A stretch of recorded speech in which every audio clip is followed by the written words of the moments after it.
Welcome to another episode of Casual Cinephilia, where enthusiastic amateurs talk very passionately about movies. I'm Ian. I'm Lorian, and today we are not talking about Dead Don't Die, because I overbooked myself and totally missed that week on the schedule. We are instead talking about Toy Story 4. Yeah, which I have a feeling is kind of a contentious subject, but not in a negative way. Like, I'm very divided on this film. Yeah. But the thing that I'm not divided on is the quality of the film. Yes. Like, it was a very high-quality Pixar film. It was. That was well-crafted, well put together, well-scripted. Mm-hmm. Everything about it is good. But still, I wish it didn't exist. Exactly. Everyone I've talked to has these two divided opinions within them. It was really great. It was just what you want to see when you go to see a Pixar film, but the third one was such a better ending to the story that they just wish it didn't exist. Yeah. No, totally. I don't know. The ending of Toy Story 3 was so... It was perfect. It was perfect, but it was also such a solid conclusion. It really was, yeah. And this one just kind of... Well, it was... They ended 3 with the start of a new story. Yeah. That's how you end things effectively. Mm-hmm. And then they didn't tell that new story in this movie. They kind of kept going with the old one. Mm-hmm. So they didn't wrap up the new story that they started, and they gave a new ending. It was like a bad epilogue. Well, it wasn't bad in any stretch. It just wasn't what was... we just didn't need it. That's more accurate, I feel. It was an unneeded epilogue. Yeah. And it wasn't even that long of a film either. It was only about 90 minutes. Yeah. Which I guess is historically pretty close to most other Toy Stories, but... Yeah, children's films. It still just, it felt... I can't think of a non-attacking word. Right. To it just being unnecessary. It felt, honestly, like an attack on the original trilogy. Yep.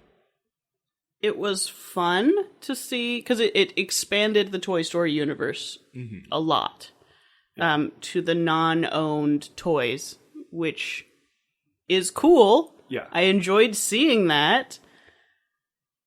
I just wish, I guess really what I wish is that they'd found a way to work this story in as 3 and given us 3 as 4, if they wanted to do this story.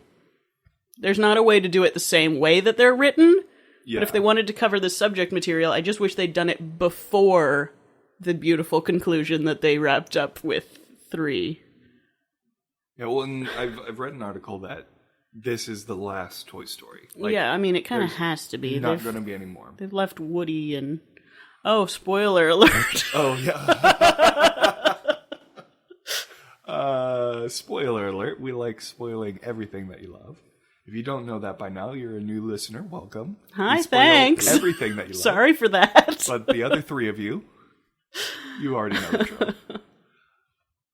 But I want to go into the technical on this film. Technically, this was one of the most beautiful CG films I have ever seen. It was, There were some moments where I was genuinely tricked into believing that was real. Some of the textures they use, the water at the beginning with the rescue of RC, and that was just total show off scene. Yeah, it was. It was Pixar going, "Hey guys, it was look at all this water we have. Water." The physics that they put into that simulation of water was breathtaking, and they didn't stop there. There was minute textures that they had on, like in the playground near the carnival, that. The ground texture that we all know and love from our childhood, right. That all the old playgrounds have, they nailed the texture of that. And it almost sparked something in me of like, oh, I know this. Like, this is a familiar place. That playground, they were like pushing the nostalgia of our era. All the little things that Bo Peep pulled out, that stupid sticky hand, the pink and purple hair tie. I had that exact hair tie. That wasn't an imagined design. That was a design that came out in like 2004. Oh yeah. It was really strange. The specificity, there we go, of all the things was on. I think was very specifically targeted. Well, yeah. Because there's going to be two people who see this movie.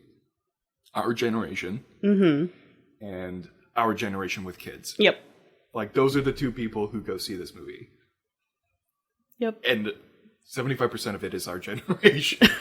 And so it was very targeted. And it just, I don't know.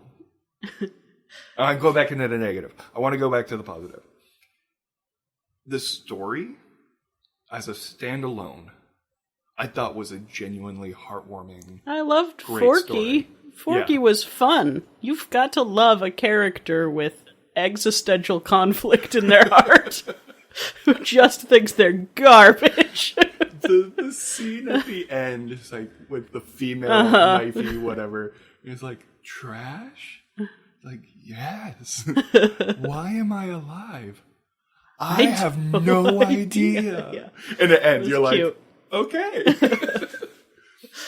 But the story itself, I thought was great. I loved Bo Peep, her and Billy Goat Gruff, Billy Goat and Gruff. I just loved those characters. I love that they included Tin Toy. Yeah, and then they had a bunch of if I rewatch this, I'm sure I'll find 7 million other tiny little Easter eggs in that antique shop. But they had a knick-knack board game sitting up on top of the shelf and a lifted board game. They had so many references to the short films, which they didn't have for this. They didn't have a short film. Oh my god, yeah. There was no short film before this movie. Huh. I didn't even think about that. Yeah. It was weird. That's kind of a bummer. Yeah, I don't know if this is a trend going forward because of their streaming service having the Pixar short film series on it. I hope not, because that was kind of one of their staples, was their short films at the beginning. And then the short films are what allowed essentially their staff, their animation staff, to kind of blow off steam while they're working on a motion picture, by working on a creative sub-project. I hope they're not... Well, they have that outlet in the series for the streaming service now, but still... I don't want to have to pay to, like, extra to see it, but... I mean, I'm already going to. They've got me such a hook, line, and sinker. It's I not know. even funny. November. Like, I want to be like, I have the moral high ground. It's like, no, I'm not. I am such a Disney fanboy. It's not even funny. But I missed it. Here's the question. Did you catch the Pizza Rocket truck? I did not. Where was it? I caught it. It's a tattoo on the Carney's back Was calf. it? Yeah. Well, On his back I left saw calf. the tattoo. Yeah, it's the Pizza But Rocket. Somehow didn't register what it was at all. Yep. The Pizza Rocket truck is a tattoo on his calf. I was just looking at it and being like, wow, that leg hair and tattoo combo is effective, and we've never seen a tattoo. Yeah, I think that's one of the first tattoos. The Toy Story world. I mean, we may have seen some, but that one was very well done. But I wasn't even looking at the content, apparently. I thought I was. I loved that character, though. Just the Carney. Just He was does not want to be played there by at all. Bill Hader, I think. Really? Someone surprising. That's fantastic. Oh, there we go. Yeah, Bill Hader. Yeah, it is Bill Hader. His name's Axel. Yeah. Axel the Carney. There was a lot of great cameos. Like, There were, yeah. You told me about the Mel Brooks, Carol Burnett thing, and Carl Reinhardt was in there too. Mm-hmm. And I didn't catch it in the movie at all. And totally. Glorious Betty White is also part of that trio. The quad. There's 4 people in it. Looking at the characters, I just absolutely love it because Betty White. I don't know if I said something. I like how they're named though. Yeah, so Carl Reiner is called Rhinoceros. Rhinoceros. And Mel Brooks is Melephant Brooks because he was an elephant. I just And love Cheryl Burnett. Cheryl Burnett. Oh, I love it. Bitey White. Beatty White. They're the closet toys. Yeah. I loved it. Going back to the negative. But it's not even negative. It's just heartache. Sure. You know? Yeah. Of unnecessity. Unnecessity? That's not even a real word, but I'm going to say it anyways. The old cast, I felt, was shafted. Mm-hmm. Like, they had fun moments, but I wanted more of Buzz. I wanted more of Jesse. I wanted more of T-Rex. Well, Mr. Potato Head...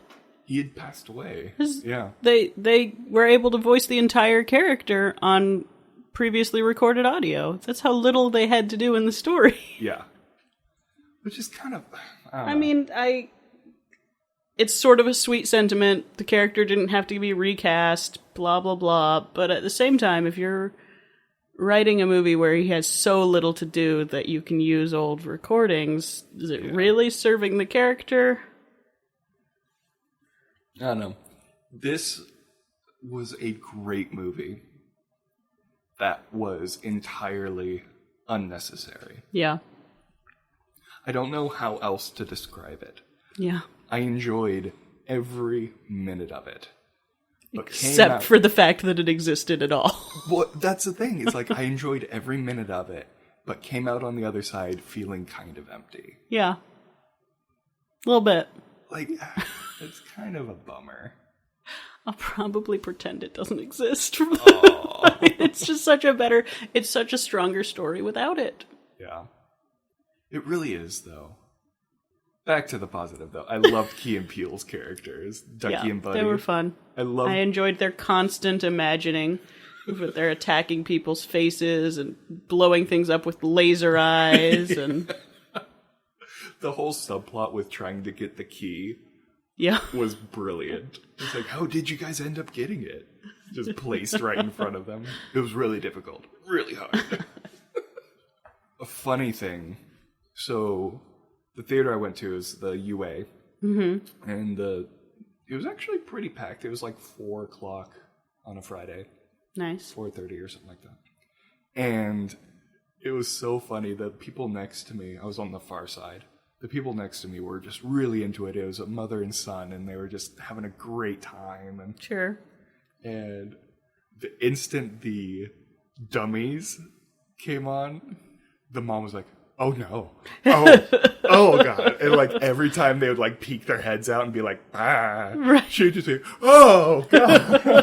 And the kid's like, "What's wrong, mom?" And he's like, "Oh!" Like you knew that was her like childhood phobia, was those dummies. And so it's just like every time they popped up, or like their head would like creepily turn, you just hear her go, "Oh god!" It was so. This funny. one was creepy. Yeah. The whole plot was they wanted to take part of Woody's body. Yeah. It was super mafia feeling. And I do have one nitpick. Please, tell us. And it's real petty. Uh-oh. They show the dummies using an antique sewing machine to stitch him up. Mm-hmm. And then when you see him, he has a clearly machine-done zigzag stitch up the center of his back. Which would only be possible if they'd opened a different seam, laid his back flat, zigzag stitched over it, and then resealed the other seam invisibly somehow, because it would have gone through his whole body the way it's laid out there. Which is something you can ignore if they hadn't spent so much time in the second movie establishing very, very realistic sewing techniques all over Woody. Yes. So that bummed me out every time he turned around for the rest of the movie. It was like, no! Impossible! Would have been great if they turned him around and he had like the tiny, tiny little ridge you get when you do lay fabric sideways on an old machine and sew it together. It'd be like the two edges were butted up and there'd be a tiny stitch there. So he'd have this tiny little fin. That would have been delightful to me. That would have been funny. But also, that machine probably doesn't do a zigzag stitch. Yeah. Like, really, it probably doesn't. Yeah. In fact, I can almost guarantee it doesn't. Well, I think... But aside from that egregious error, Pixar,